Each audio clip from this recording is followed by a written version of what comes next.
Is your voice coming through in your writing? What happens when you give your manuscript to an editor and it comes back and it doesn't sound like you? Ooh, that can be so painful. How can you make sure that doesn't happen? Well, you're in the right place. Hi, I'm Dan Janal, the author of more than a dozen books that have been translated into 6 languages. I'm a ghostwriter, book coach, and developmental editor, and I'm here to help you solve that problem today with my guest expert, Claudia Volkman. How are you today, Claudia? I'm great. Thanks, Dan.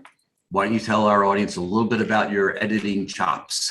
Okay, so I have been in the publishing industry for more than 35 years. And currently, I own my own editorial services agency. So I have a team of associate editors that work with me on anything from author coaching, book doctoring, copy editing, proofreading, and even some creation of book interiors. Fantastic. So you're the perfect person to help us figure out how authors can maintain their voices when they're dealing with an editor. So tell us, what is an author's voice? Right. Okay. So every author has a voice, and it's really their unique writing style. It's the thing that makes their writing distinctive and unique. It's basically the general feel of their writing. It's kind of like a fingerprint. And it's also similar to speakers. Every speaker has kind of a style that they might be sharing the same information, but in a very different way.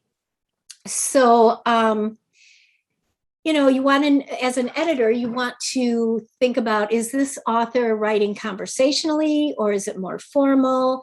Do they use slang or big words? Do they tend to go for long sentences or short sentences? And, what kinds of punctuation do they typically use? So that all contributes to the author's voice. And basically, you can think of it as voice is what the author says, and tone is how they say it. So both of those are important in the editing process. Do you think many authors are aware of their own voice? I do. I think that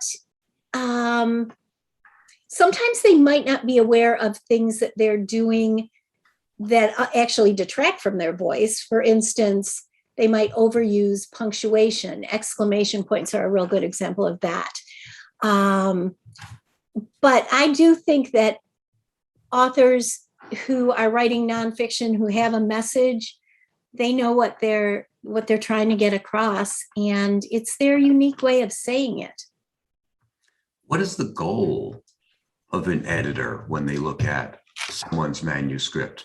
Well, if a good editor, let's say you hire a copy editor, that copy editing should be seamless so that your material is just going to be polished and compelling and just as excellent as it possibly can be. So, and then watch out for editors who might just choose to replace a word with their own word choice. If there's not a reason for it,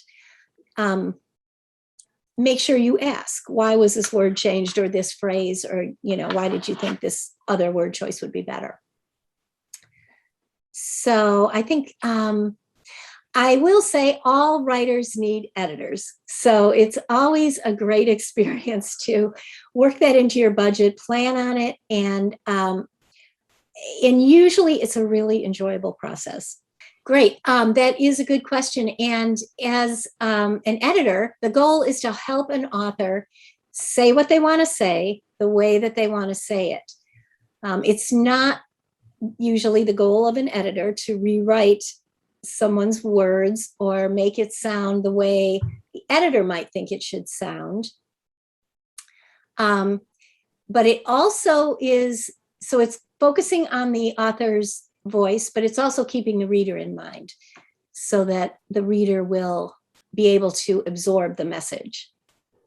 When I was a newspaper editor and reporter, there was always one editor who we always hated to work with because no matter what we wrote, they would always rewrite it. They felt that their job was to rewrite our material, which was very infuriating because we thought we were pretty good writers, and we were good writers, and all the other editors were fine working with us, correct a comma, correct some punctuation, no big deal. What would you suggest an author do if they come across an editor who is just like wielding an axe and rewriting their material? Yeah, it's a really uncomfortable experience for an author, because I think that sometimes authors feel a little bit intimidated by the whole editing process anyway.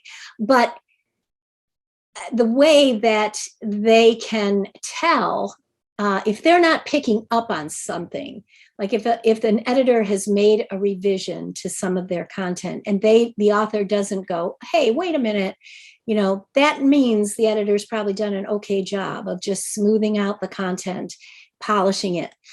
But if the author comes along and says, hey, this does not sound like me, then they need to ask the editor to revise that content. They should push back because it is their book. It's their content. Good.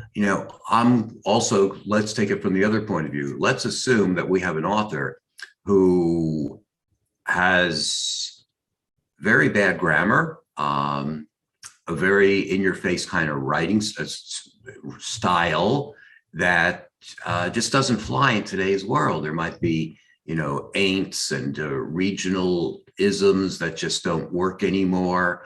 We're not even going to get into social criticism or racism or anything like that, but just, word choice that just doesn't fly, Valley Girl speak coming into writing. If you're an editor, how do you tell the author that what they're writing just isn't professional enough? Right. Well, hopefully the author and the editor will have developed some rapport early on and some degree of trust so that the author feels that the editor has their best interest at heart and has their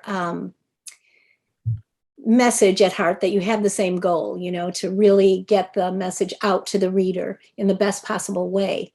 So they might need to, an editor might need to suggest to the author that they're overdoing it, or that their word choices are detracting from the message that they want to convey to the reader. So, and I think that if an author hires an editor, they want them to look at the grammar and the punctuation. They don't want to cut, because it's a bad reflection on the author if their book comes out and it's full of grammatical errors.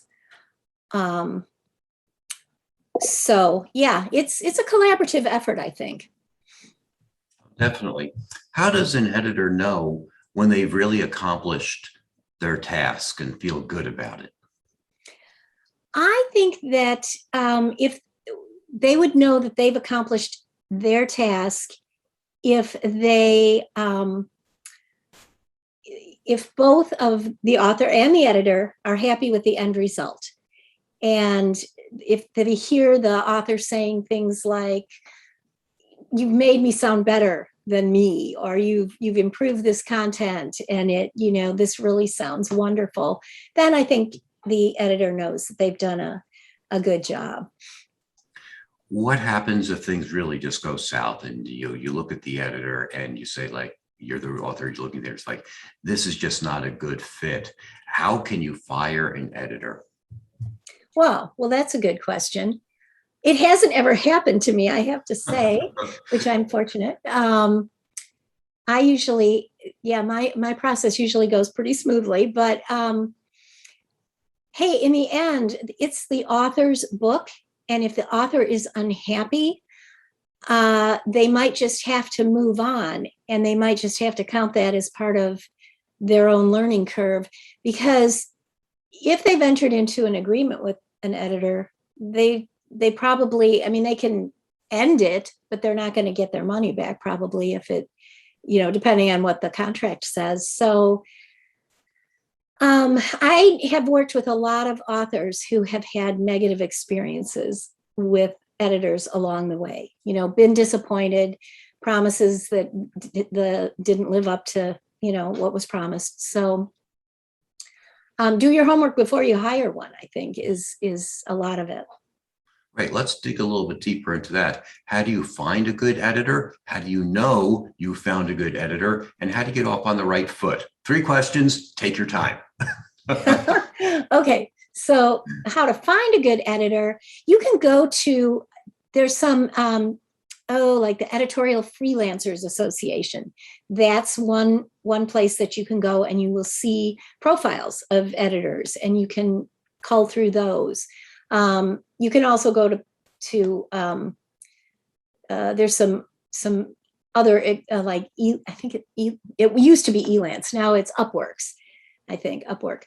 But there's just a wide mix of editors represented there. So you have to be careful. You have to do your homework.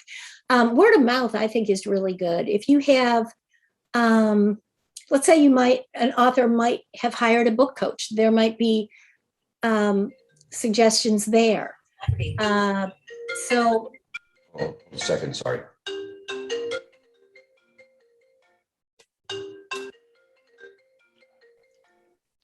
They made that button any smaller. Sorry. Okay. What was the second question that you asked? Okay. What questions should you ask? Well, let's take this again.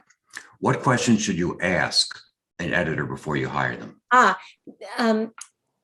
It's absolutely a great idea to set up a phone call or a Zoom call with a potential editor that you're thinking of working with. You really want to make sure that that person, that you have synergy, that you feel good about working with them, that they understand your material, what your main message is, and that as an author that you would feel confident that they knew what they were talking about.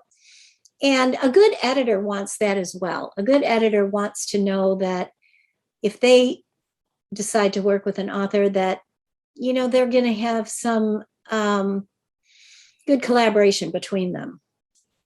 Great ideas. Great ideas. And how can an editor and an author get off on the right foot?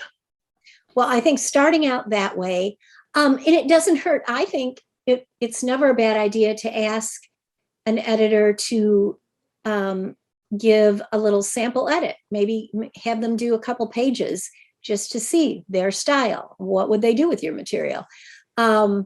So, and then just being clear up front, being clear about deadlines and the process. So you understand how long it's going to take the editor to go through your material and then how they're going to get their edits to you, how you're going to respond, just to be as really clear up front about the process and the timeline. Fantastic. Fantastic. I'm sure the ideas you gave here today are going to make it a more enjoyable process for everyone listening. Claudia, how can people find out more about you and your excellent services? Well, right now, the best way is probably to email me, which I think you will put in the chat, right? In the show notes, yes. The show notes, I'm sorry. Okay.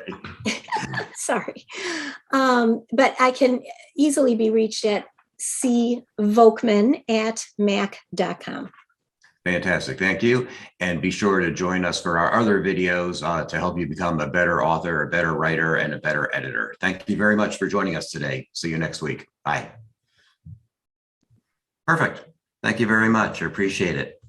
Thank you for listening to the Write Your Book in a Flash podcast with Dan Janelle, the only podcast that shows you exactly how people just like you have built their businesses by writing a book. If you'd like to write your book but don't know where to start, you can find great information at writeyourbookinaflash.com. If you're ready to take your next step to write the book that can transform your business, I invite you to schedule a free, no-obligation consulting call with me by going to writeyourbookinaflash.com. We'll be back next week with another insightful interview to help you become a top business leader.